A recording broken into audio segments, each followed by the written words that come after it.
Hey, Justice Warriors. Oh man, have I missed you guys. It's been an entire week, I think. That rhymes. Not trying. Anyway, thank you so much for watching this video. Please hit that like button. Do your old share, subscribe, ring your notification bell. S'il vous plaît. I'm so fancy with my French. So, where do I start? Okay, I've been keeping up with pretty much everything. I traveled to Florida for a week for my aunt's funeral. And I just wanted to address the loss that all of us have suffered in our own lives. And looking at true crime through the lens of the families, I feel like I am trying to help the families. I'm certainly not trying to hurt the families. And I think a lot of other true crime content creators are like that. I think a lot of viewers are like that. And to each their own.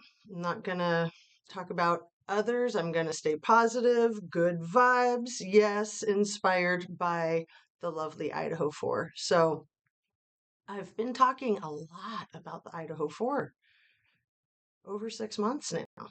And it's bat shit crazy.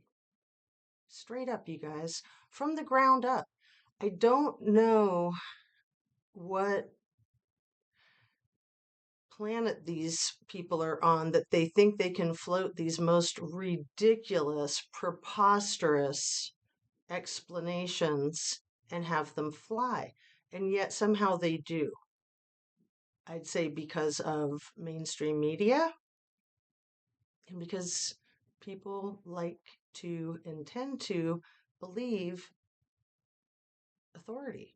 So I wish that we could. I wish we could trust the authorities in this situation, but I don't feel like I can personally.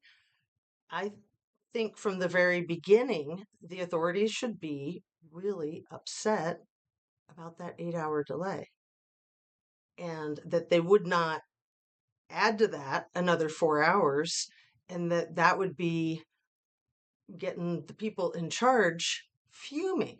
That should be getting the president of the university fuming. Of course, the police chief and everybody else involved. That is insane. 12 hours? I'm just going to say it straight up. I'm not messing around. They're hiding something. Okay. Everything I say is simply my opinion. It's simply for the sake of conversation. I always am hoping to open up a discussion and learn something and be educational. All my videos are made specifically for YouTube, and we all know it's an entertainment platform. So again, please hit that like button if you haven't already. Um, so yeah, Idaho 4, there's a lot that I want to say about it, but first I want to talk about some of these other losses.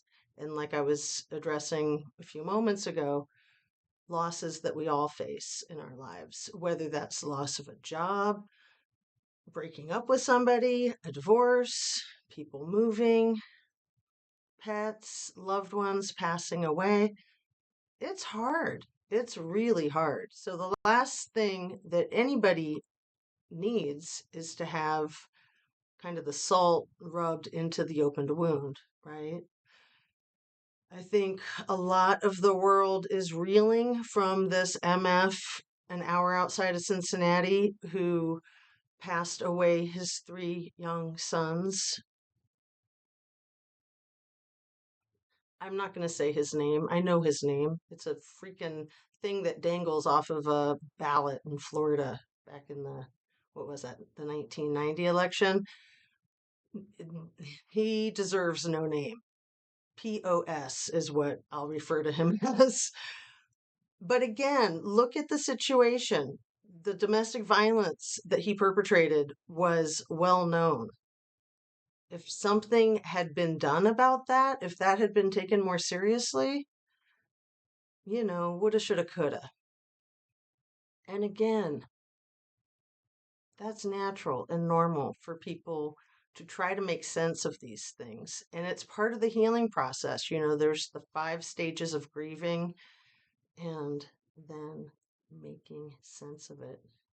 Information is healing, as horrible as it is. So now we also have these seven souls lost at sea. Last I checked, still lost at sea in the little vessel that went down to check out the Titanic.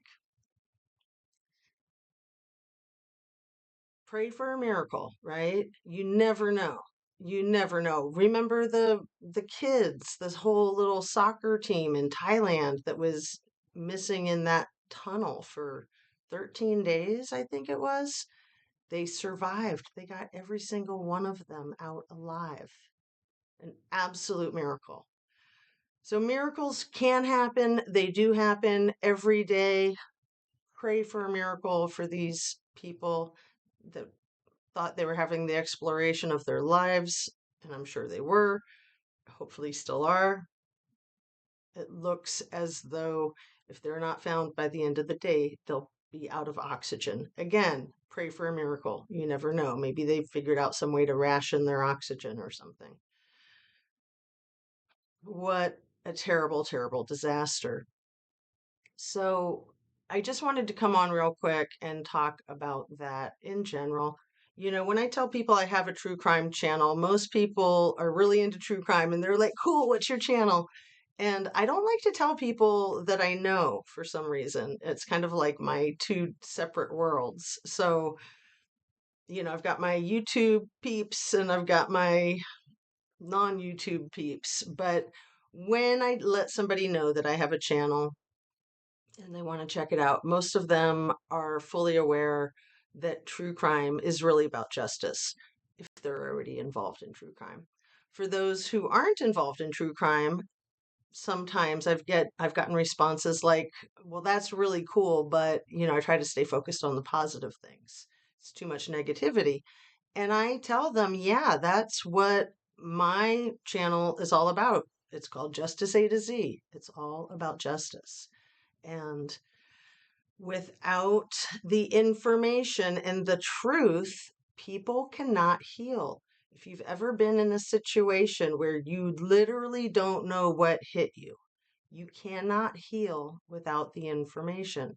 No matter how grisly, you need to know. For instance, these people lost at sea checking out the Titanic. Hopefully, they'll be found, hopefully, before it's too late. And then, even if it's after it's too late, people still want the answers. They still want to know. They still want to put their loved ones to rest and try to figure out what went wrong exactly. I can talk. I know I can move my mouth. So yeah, it's just profoundly disheartening. So this Idaho 4 case, let me look at my notes that I've got on some of this because, like I said, I wanted to keep this one short and sweet. I just want to underscore to never, ever, ever blame the victim. Blame the freaking perp in every situation, please. I have absolutely no judgment for anyone who likes to party. Absolutely no judgment. I'd say take care of yourself and be healthy. Make sure you're eating right, drinking your water, staying hydrated, getting your exercise and your sleep. You know how I am. And a lot of times when you're partying, you don't do those things. So just to identify, we know that the 1122 King Road residence was known as a party house for many years, well before these 6 or 5 young women moved in there. And let's not judge them. Let's not judge them no matter how hard they were partying, no matter what. Even if people went there to score, let's not judge. That's just me. Okay. Um, I am wanting to address people who have been harping on the criminal defendant and his interaction with the lady police officer a month before the quadruple unaliving. Now, I'm no know-it-all. I do not have all the answers. but I do have training in diagnostic skills. So I believe that our criminal defendant is a full blown narcissist. And I have made that determination from that short interaction that he has with that police officer. So people might say, well, you can't possibly determine that in a short amount of time. Actually, you can. Like, you might know somebody that's into CP and you wouldn't know that, right? Unless they told you or somebody caught them, somebody else told you.